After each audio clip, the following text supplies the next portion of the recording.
Did you know that Alchemist Accelerator can operate a program for you?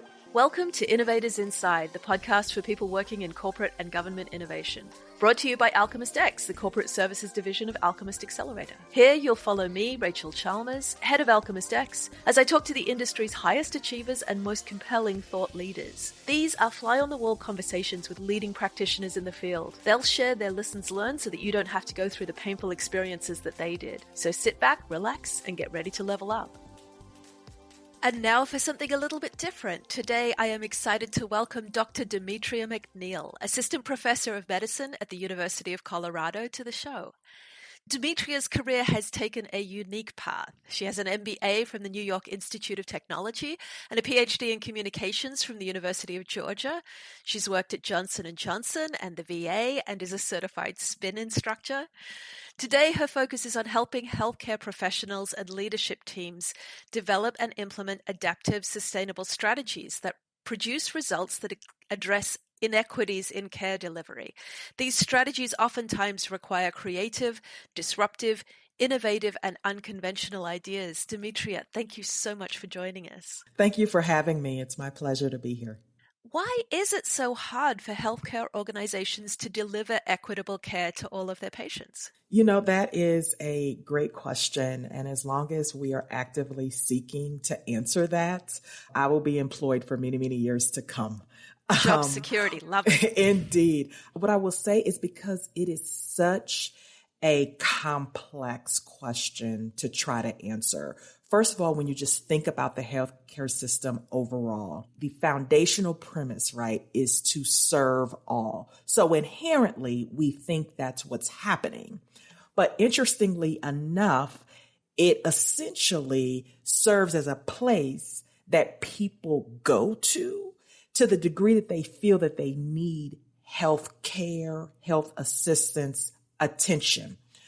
There is really no consistent measure or someone ensuring that not just folks that are able to make it, but folks that are unable to make it get care. Also, folks that do seek care in person or through telemedicine now, obviously with the pandemic, are able to have access to all of the services consistently across the board.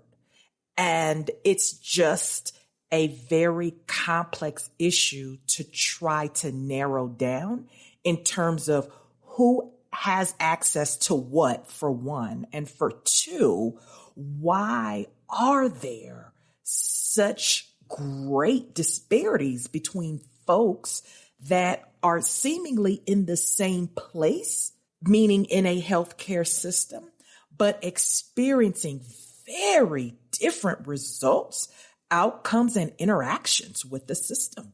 I think for a lot of women, Serena Williams' experience in pregnancy and birth was the first time they had realized just how great these disparities are. You had an absolutely world-class athlete whose partner was a tech billionaire and who knew her body intimately, running into disbelief and a lack of crediting her insight from her medical care providers. And that's not an anomaly. That builds on centuries of uses of especially Black bodies by medical organizations. And at the same time, and probably necessarily, a discrediting of Black interiority and experiences, these statistics we see where Black pain is routinely assessed as lower than white pain. So certainly for me as a white feminist, it's very confronting to look at the state of American healthcare and try to understand how to even begin addressing this. So can you tell us some strategies that you've seen help improve these conditions? Yeah, no, that's a really good point. And so you bring up the Serena Williams issues with the healthcare system. And I think that it's appropriate to bring that up because it pulls out a lot of things that are going on in healthcare, right? So you bring up the historical issues from a racial perspective. So we have that. And then you have, as a female within healthcare, oftentimes, and again, data supports what I'm saying, that women are dismissed. A lot of times the things they report are associated with being, quote, emotional, etc. Hysterical. Right. Exactly. Right. So you had all of that coming together. But then you also have, obviously, I don't know Serena personally, but when you think about a class issue, you would think that, as you said, I mean, obviously she is wealthy in and of herself, but she's married, obviously, to a tech billionaire. So from a resource perspective, one would think this wouldn't happen, right, to her. And one of the things that I have found in research and when I have conversations with healthcare systems or physicians is that we have to look deeper and we have to get real clear about the conversations that we're having, because here's the deal. If you take Serena as a case example, everything that the system tells us, the reason why there are disparities in healthcare, they did not exist for her. What do I mean? Oftentimes they say, oh, a lot of times Black people, they can't even physically access the healthcare system, meaning lack of transportation, right? Or, oh, they don't even have healthcare or the financial resources to engage with the healthcare system in order to ensure that they are able to get the care that they actually need. When you think about a Black woman that's pregnant, oftentimes they are not establishing and having the exact same type of prenatal care, et cetera, as other women that are not Black. So when you look at all of those things, plus there are other factors I didn't even mention, they did not exist for her, right? She seemingly overcame all of these obstacles that they say keep Black people in a space where they do not have access to care. And yet here we are. She still, came very close, to death, right? Just giving birth in the United States of America.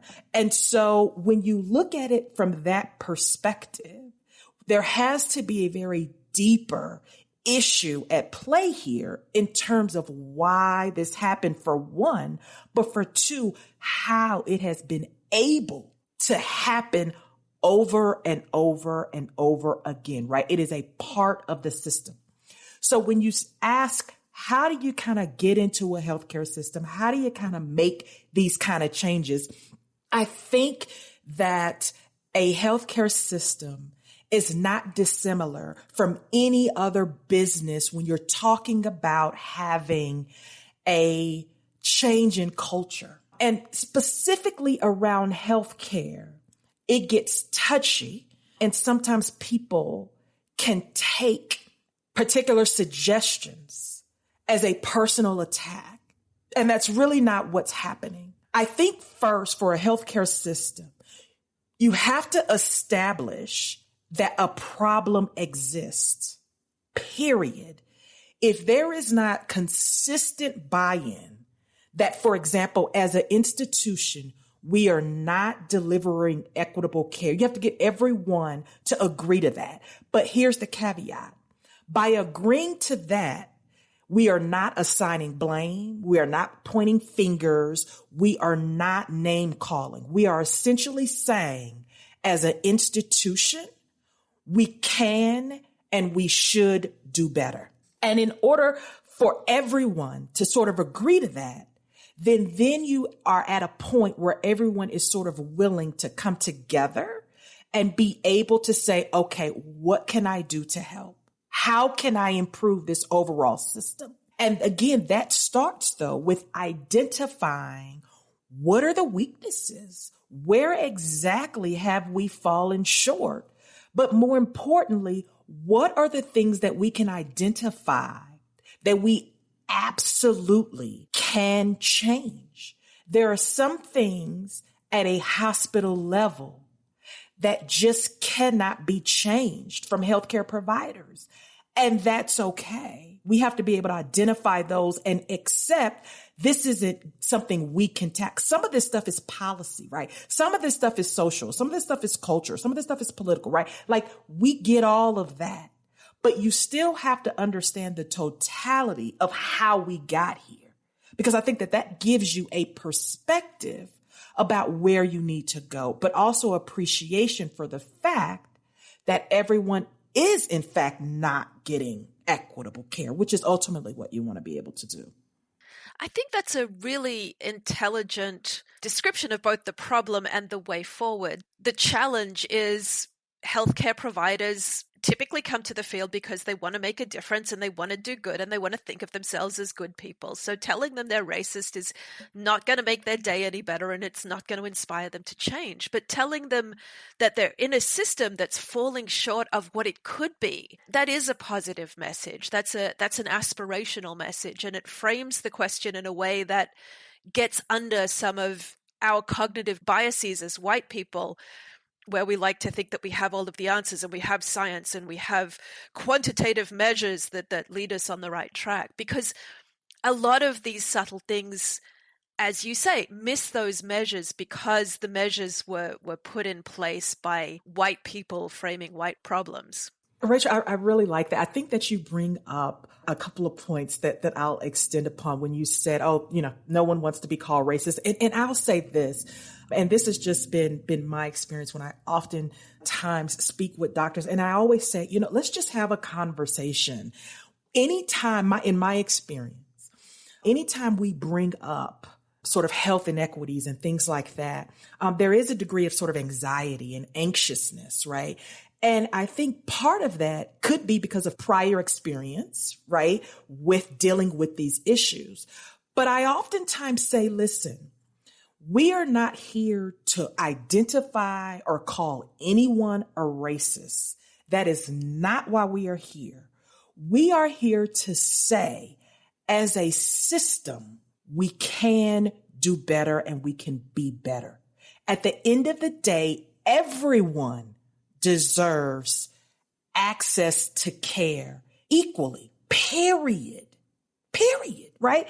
Everyone can agree to that. And like you said, everyone usually goes into medicine to help people. So let's agree that's what we want to do. No one wants to name call. No one wants to identify, but we do have to realize and be able to understand and respect, but also consider as part of the conversation, there is a historical context that's got us here.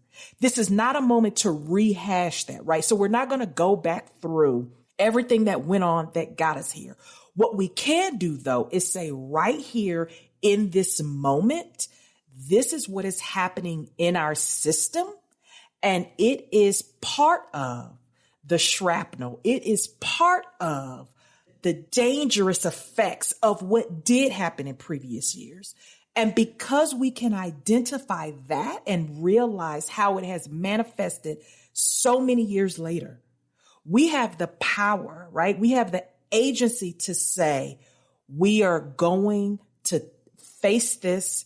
We are going to manage this. We are going to consistently review this head on so that this does not persist, because that's ultimately why we're here. It's not that there has been lack of interest or lack of knowledge that it's happening. It's the fact that it has persisted because there has not been a concerted effort. Whenever there are a few people trying to address an issue that has been going on for hundreds of years, it is nearly impossible to address it effectively and to stop it, right? So you're going to have everyone being able to look at this issue and say, how can I help? What does it look like for me to participate in the process of stopping this from going on?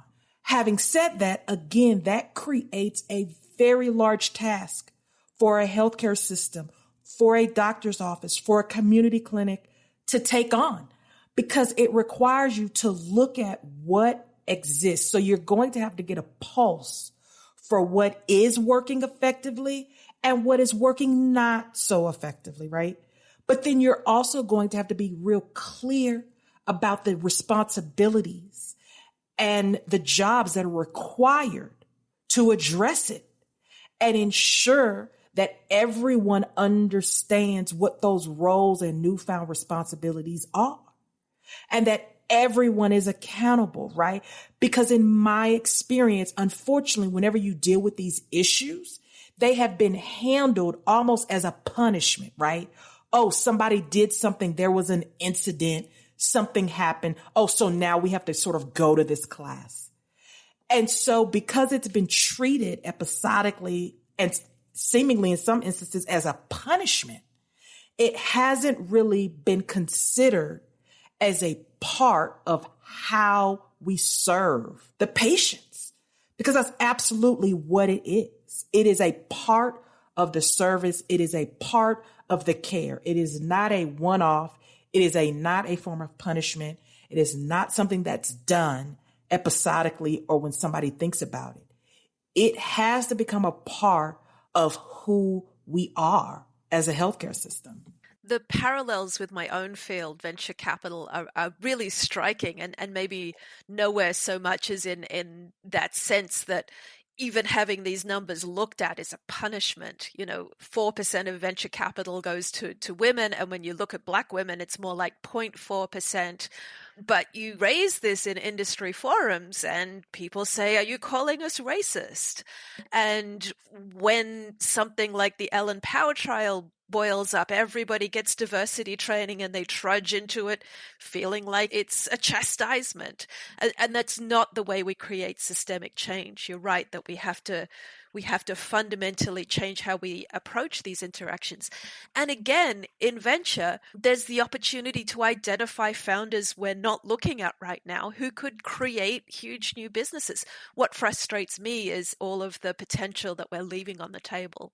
I think you do bring up a good point when you mention the parallel of venture capitalism. I mean, yeah, because the statistics are there, and I have limited knowledge, but I do know a little bit in terms of the numbers in regards to that industry. But I will tell you, across all industries, that's the other issue of why this has become a problematic problem that's persisted, is the point you made, which is the data. Everyone is starting to say, well, how much percentage of this particular race do we have, right? What percentage of this particular gender do we have? What percent? And so the problem is the management of this issue has become merely checking a box, which again is not a way to fundamentally address this issue.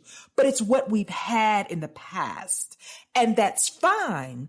What I will say as a visionary is that when we have a day where we don't have to check a box or we don't have to announce the first X, right? That is when we know we are truly in a diverse, inclusive, and representative society, because it's no longer news, right? Why is it news when we have the first female X? The only reason it's news is in part because, females traditionally haven't had this particular role, this particular position, or are recognized with this particular award. But if that was the standard, then it's no longer news. I remember hearing the late, great Supreme Court Justice, RBG, Ruth Bader Ginsburg. Yes. And one of the things she mentioned, she was speaking with a colleague and she was talking about the Supreme Court justices. And being a woman, discussing it, the gentleman that she was, another Supreme Court justice, I believe, said, well, when will you be happy? I mean, we have a woman on the Supreme Court justice. She said, I'll be happy when they're all women. The reason I like that is because when you can have a Supreme Court justice for all women, then that means that is a normal thing.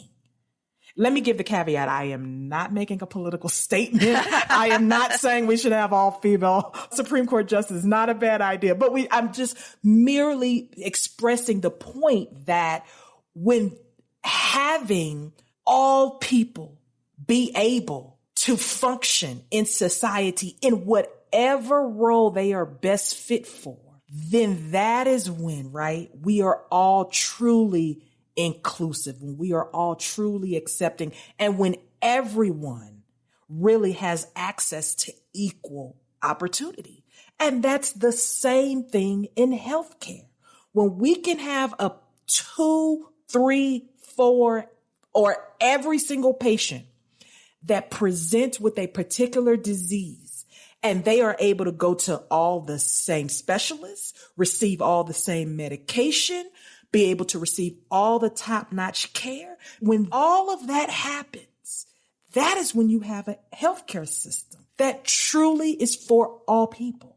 I love that quote from Ruth Bader Ginsburg, and it points to the deeper issue of we celebrate tokens, we celebrate one person in a particular role, but what we really want is normalization. What we really want is not to have a stereotype of who is a good patient or who is a Supreme Court justice or who is an investable founder. We just take people as they come. And I think that also speaks to the perception that all of that's behind us. So, for example, because we've had an RBG, women are all equal in law. We know that's not true, right? Because we've had President Barack Obama, Black people have made it. That is fundamentally not true. And so to your point, that the use of tokenism also is disparaging and complicates the issue because it gives this perception that, that's over. Like, we don't do that anymore. Or, that was like 50 years ago. That ended. Like, we have the civil rights movement. Like, that's over. And it's not. Just ask a colleague that's sitting next to you. Ask them what happened, last night in Walmart to them. That was possibly a racially motivated issue. So this stuff is happening. What is it like to come into a healthcare organization, typically a very large conservative organization, and to try to drive these kinds of change? Again, I think, with any healthcare organization, very similar to business, you're talking about a culture change. And the culture change is primarily about mindset, experience, perspective. And that's what you have to be able to speak to with the folks that you're working with. I think that you initially have to be able to establish and confirm a common ground. What is something everyone can agree on that's happening here? And again, it's the things that you have to be able to position it such as it's not personally received or someone feels as if it's a personal attack, right? Because that's not what it's about. When you go into a healthcare system, it's very, very important to ensure that everyone understands that it's not a punishment. This isn't a moment to come together and say, this is a result of something we haven't been doing. That's absolutely not what's happening. We understand that everyone has been doing what they knew to do and what they've been guided to do within the system in which they operate. So now that we understand that, let's look at our patient data and look at who we serve. Talk to them, understand their perspective and experience with engaging with your healthcare system. Because I can assure you, what you think their experience is and what their experiences are may not match up. And that's okay. But you have to be able to understand that. And again, things that are modifiable, things that you can address within your respective institution. That's how we get to work. The things that are outside of your institution, it still is possible that if you cannot resolve it, you may be able to connect with folks that can, right? So if you have a legal team, we have our community legal policymakers, we have our and our city council. So there are people that you can connect with that can take this up for you beyond your scope of the healthcare setting. Having said that, though, it is extremely important to identify the things that the hospital absolutely can take on and change and be able to look at what it looks like to assume this responsibility. Oftentimes, it's not that great of a lift. It seems like it's this big undertaking. Really, the greatest undertaking is focusing on the people, the team, and the perspective. The plan we can execute. It is getting the people to work together and to agree that this is the right thing to do and be able to respect positions, roles, and responsibilities, right?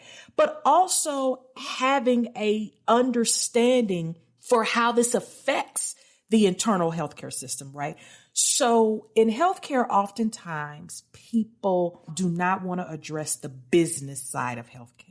As you mentioned, I have an MBA, so I have a business mind, and you're a venture capitalist, so all you do are numbers all day long. And so it's okay to say that the decisions that we're going to make, yes, they absolutely need to serve our patients. They need to serve the community, but they also have to serve the bottom line, and those things can coexist. It's not an either or. And it seems like sometimes in the healthcare space, that's what it comes down to. And that's also a wall that we can chip away at, is that it's not sort of the folks on the ground delivering the care versus the folks, in the offices running the numbers. Those are not two very distinct entities. We have to come together and say, listen, we're all here for the same reason. And let's get there with respect for what ultimately we all have to be responsible for. Preventative care, it's magic. Is it? Well, it can be. What's fascinating, though, is when you're encouraging those organizations to go out and talk to their patients, it's exactly what we encourage startups to do as part of the process of customer discovery.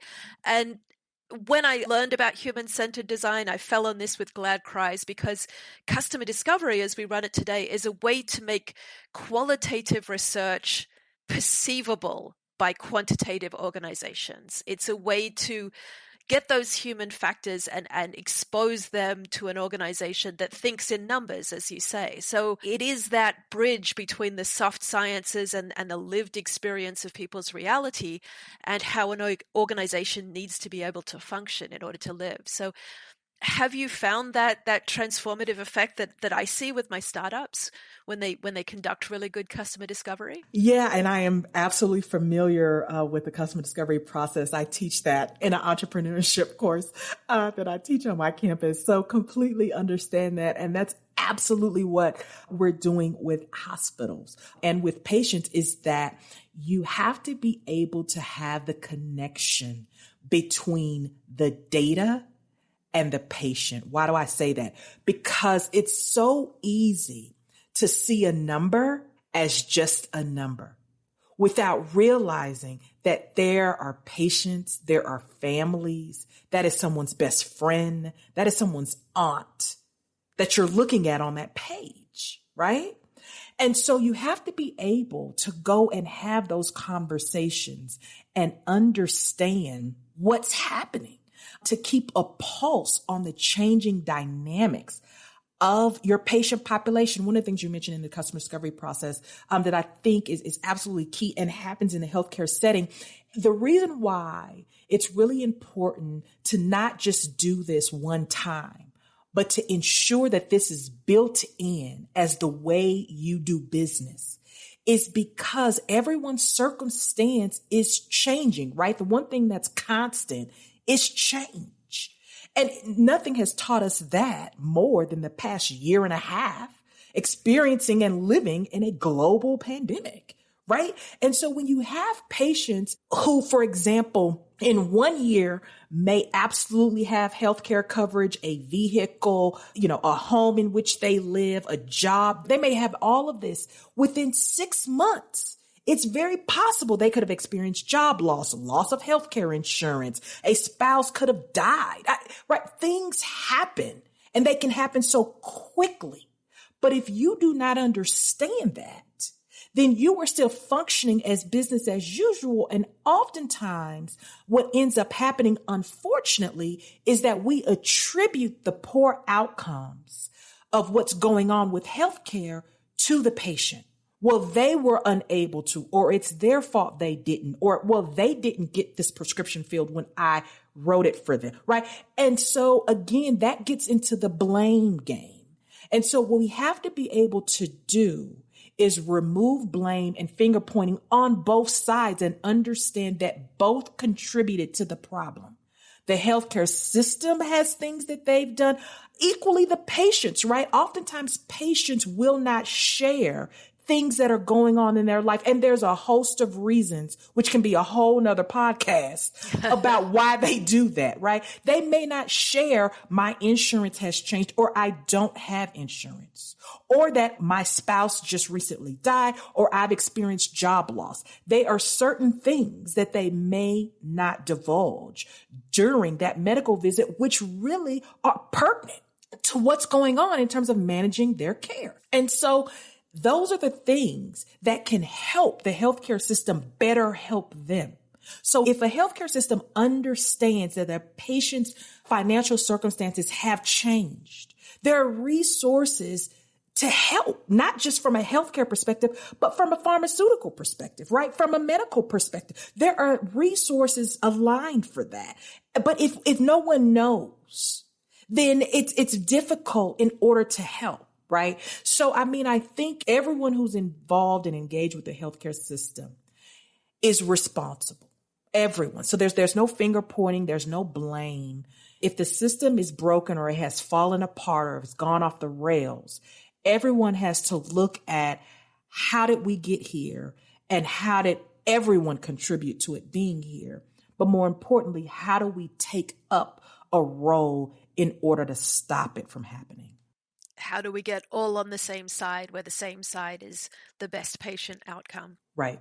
It dovetails beautifully with what's become a constant theme of this podcast, that technology should take care of all of the stuff that machines are great at, so repetitive tasks and boring math, in order to free up the humans to do the things that only humans can do, which is to care for one another and empathize with one another. Indeed. I think you're absolutely right. Demetria, when you look back on your career to date, what are you proudest of? I think one of the things that I really like about myself or I'm proudest of is my professional agility. I like to feel like in this moment, I'm like on my 5th professional life, I want to say, because I started out, it's just been an evolution, and I've been open to understanding how do I continue along the path that's true to who I am. I started out, you mentioned I was at a large pharmaceutical company, but I put myself through undergrad as a nurse aide. So I've been on the floor. I've done it. I've wiped the butts. I've walked the halls. I've done it. Thank you for your service. I've done that. And then in the pharmaceutical side, I looked from a medical perspective, helping patients receive medications that they could not otherwise afford. But then just having frank conversations with doctors about what's going on. And there's a great deal of frustration within just the medical community around not being able to deliver the care that they want to, sometimes because of the bureaucracy that's associated with delivering healthcare. And then for me to move on, I worked in a mental health space. So that gave me a great appreciation and understanding for mental health. One, the disease, but then also insight, unfortunately, into how it's managed in our healthcare, or mismanaged, shall I say, in our healthcare system. And then to progress to my terminal degree, to be able to understand what is the conversation that's happening, what is the communication that's happening, and the conversation and communication that's not happening between the doctor and the patient, between the patient and the healthcare system, and frankly, between doctors about what is going on with a patient. And oftentimes, a lot of it is that. It is the fact that there is miscommunication going on. There's misunderstanding going on. There's lack of clarity that's happening.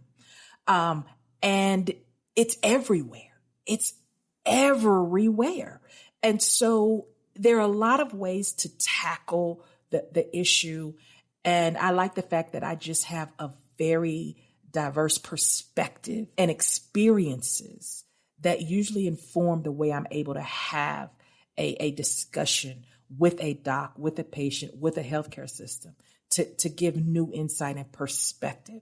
It is such an amazing story of continual reinvention. And I think a lot of us who are drawn to innovation work use ourselves as our own guinea pigs and have these sort of zigzag paths.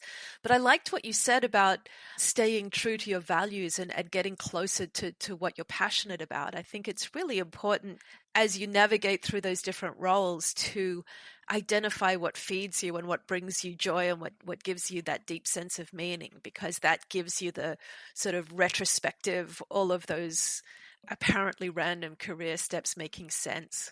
Right. So true. If you had a do-over, what would you do differently? To be honest, I would not do anything differently because I think that I am a true representation of my experiences. There are experiences I wish were shorter in duration. Right.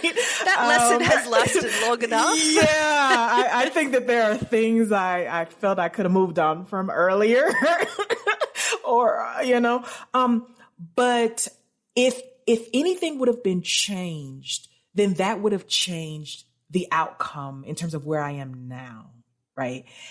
And where I am now is a really good place in terms of being able to walk in the things that I like to do and connecting with people in a way to move healthcare forward.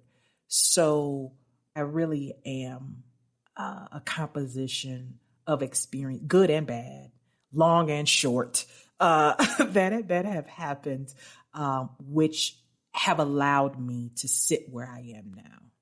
How could you distill all of that experience into, say, 2 or 3 lessons that our listeners can take away? Listen more, be open to differing perspectives, extend grace to yourself and others.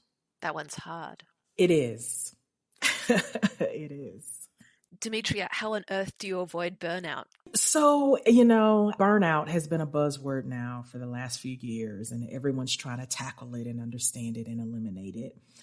And it's interesting you say, how do you avoid burnout? I think the way that I handle it is that burnout is not necessarily something that you avoid.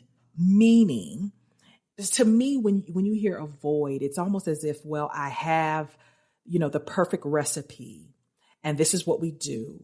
And so then this won't happen. Almost like a crock pot where you set it and forget it. Like if I do these things, I won't get burnt out. And for me, that's just not realistic. What I do though, is I recognize and I understand what burnout looks like for me or when I'm approaching burnout and being able to tap into what's required for me to refuel. What do I need personally, professionally, spiritually, emotionally in order to refuel and not letting my tank get to empty?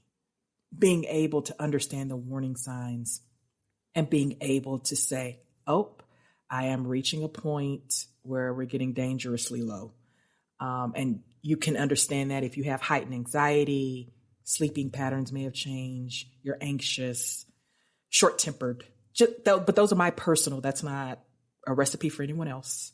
That is me sharing with you some of the things that I look out for. If I go too long, or shall I say too many consecutive days without exercising, those kinds of things usually drain me a lot faster than some other things.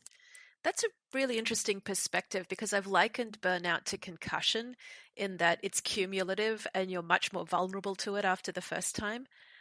Your framing is a really positive way of saying, become aware of what the symptoms are in yourself and take action sooner. Yeah, because it's going to be different for everyone, right? I mean, what makes you burn out, I may laugh like, you're tired from doing that, right? So you have to recognize what your level of burnout is and what drains you faster than some other things, and being able to kind of tap into and understand your body and your temperament with regards to those things. Yeah, for me, it's loss of agency and or moral injury, being in a situation where I have to do something I believe is contrary to my values. Yes, that is tough. Yes. Yes. I have been in those kinds of positions, and it's extremely difficult. Yes. And really the only thing you can do is change the situation. You do. And that's what I did. So you're, you're right. What is the best way for our listeners to connect or follow your work? I want to come and do some classes with you in Colorado. Well, I would love to have you.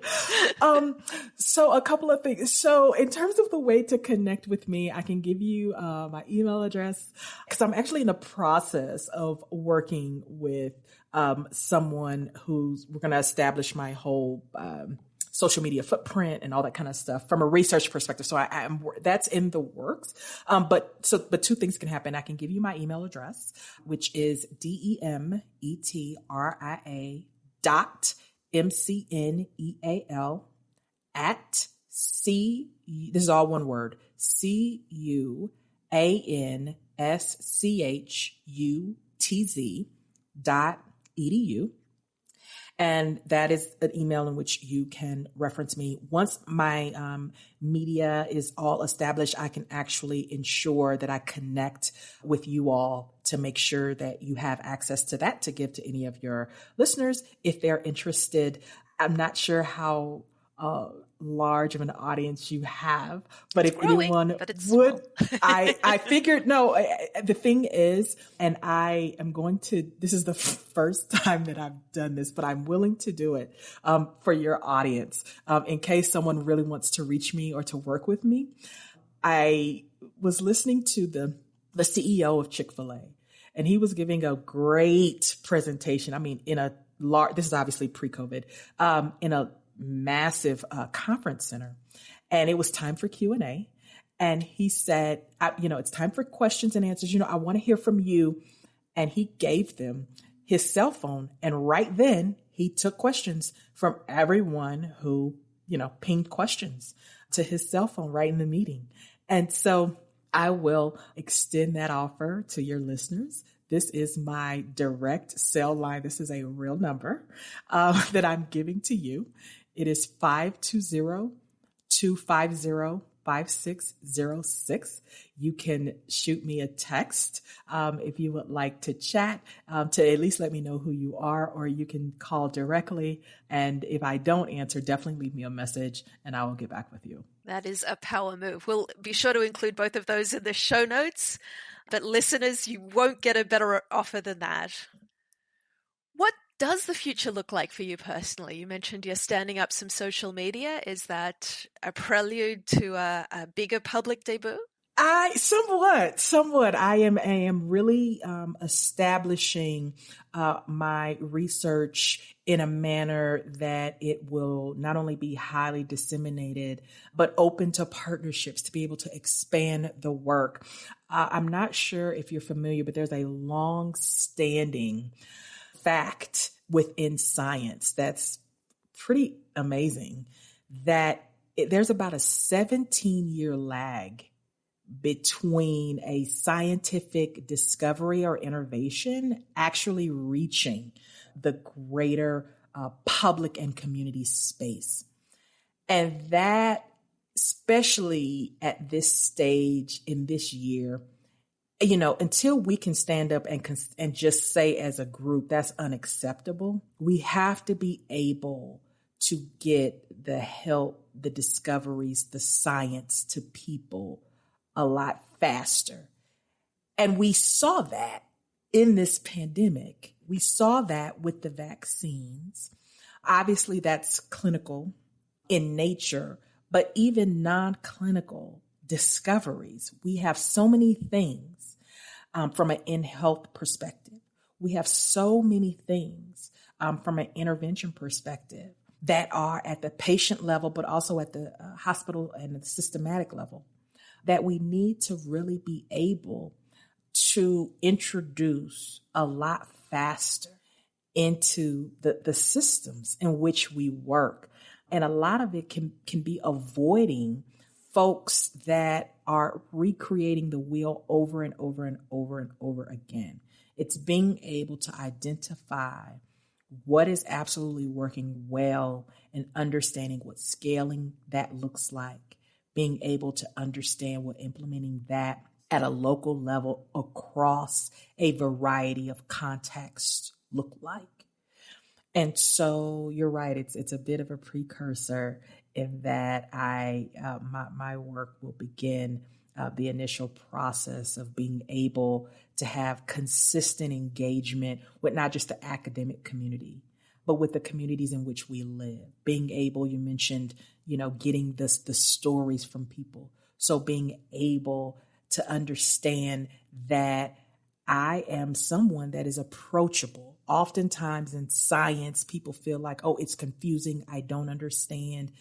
They don't think that they're able to reach out to scientists, to us, to docs, and just have regular conversations.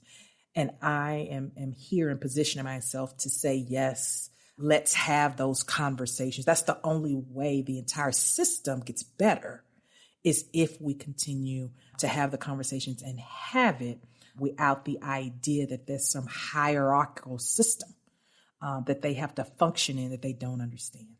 Thank you for the perfect setup for my next question. You get to wave a magic wand, and in 5 years' time, the industry looks exactly like you hope it will look. Give me 2026.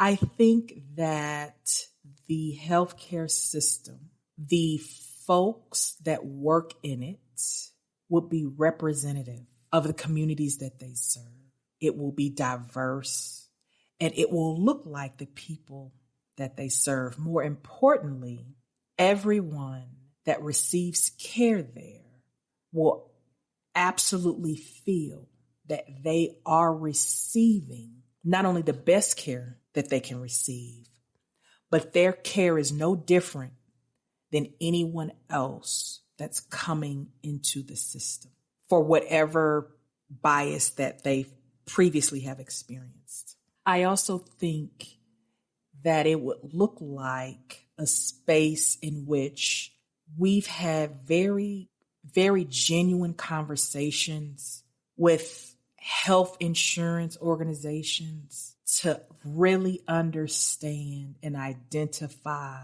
what the purpose is, and being able to align everyone with that purpose so that we do not have such a gap that exists and such a polarization and politicalization of insurance.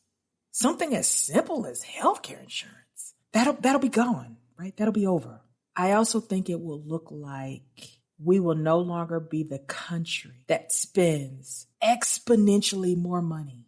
I mean, we're talking, we spend more than most other countries' GDP on healthcare, and our outcomes are worse. That wouldn't exist anymore. Is there anything else I should have asked you? No, I think that this has been an absolutely wonderful platform. I have enjoyed meeting you and having this conversation. So I can't think of anything else necessarily that we could have covered. I think we covered a great deal, and we really discussed some pertinent issues. Thank you so much for coming on the show. This has been a joy. It's been my pleasure. This has been Alchemist X Innovators Inside. You can find the transcript of this conversation, plus links to whatever books, articles, TV shows, and apps we talked about on our blog. And stay connected by following us on Instagram, Twitter, Facebook, and LinkedIn. If you found the podcast valuable, feel free to share or tell your colleagues. We love hearing from you. Send us your comments, feedback, suggestions for future guests, or just say hi by emailing us at innovators@alchemistaccelerator.com.